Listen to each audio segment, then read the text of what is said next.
Chapter 21. If a person who has been killed by someone is found lying in the open country in the land which Yahweh your God is giving you to possess, and it is not known who struck him, then your elders and your judges shall go out and measure the distance to the cities which are around the one who was killed.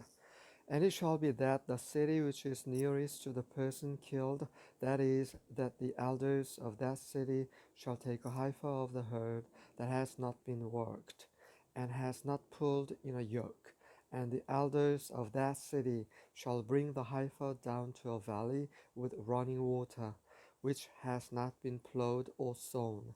And they shall break the heifer's neck there in the valley. Then the priests, the sons of Levi, shall come forward, because Yahweh your God has chosen them to serve him and to bless in the name of Yahweh. And every dispute and violent crime shall be settled by them. And all the elders of that city which is nearest to the person killed shall wash their hands over the heifer whose neck was broken in the valley. And they shall respond and say, Our hands did not shed this blood, nor did our eyes see who did. Forgive your people Israel, whom you have redeemed, Yahweh, and do not place the guilt for innocent blood in the midst of your people Israel, and the guilt for bloodshed shall be forgiven them.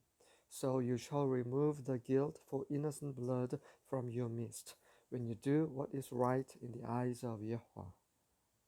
When you go out to battle against your enemies, and Yahweh your God hands them over to you, and you take them away captive, and you see among the captives a beautiful woman, and are strongly attracted to her, and will take her as a wife for yourself, then you shall bring her into your home, and she shall shave her head and trim her nails. She shall also remove the clothes of her captivity, and shall remain in your house, and weep for her father and mother a full month. And after that you may have relations with her, and become her husband, and she shall be your wife.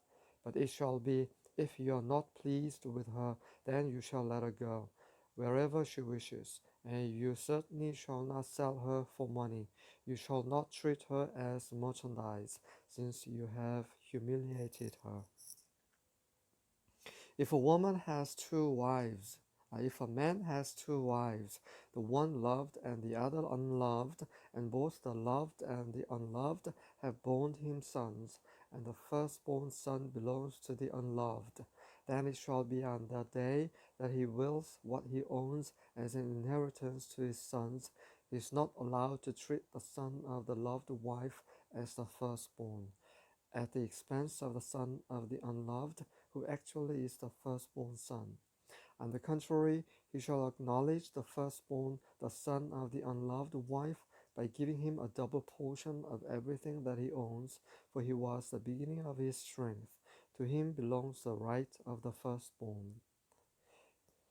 If any person has a stubborn and rebellious son who does not obey his father or his mother, and when they discipline him, he does not listen to them, then his father and mother shall seize him, and bring him out to the elders of his city at the gateway of his hometown. And they shall say to the elders of his city, This son of ours is stubborn and rebellious. He does not obey us. He is thoughtless and given to drinking. Then all the men of his city shall stone him to death. So you shall eliminate the evil from your midst, and all Israel will hear about it and fear. Now if a person has committed a sin carrying a sentence of death, and he is put to death, and you hang him on a tree, his body is not to be left overnight on the tree, but you shall certainly bury him on the same day.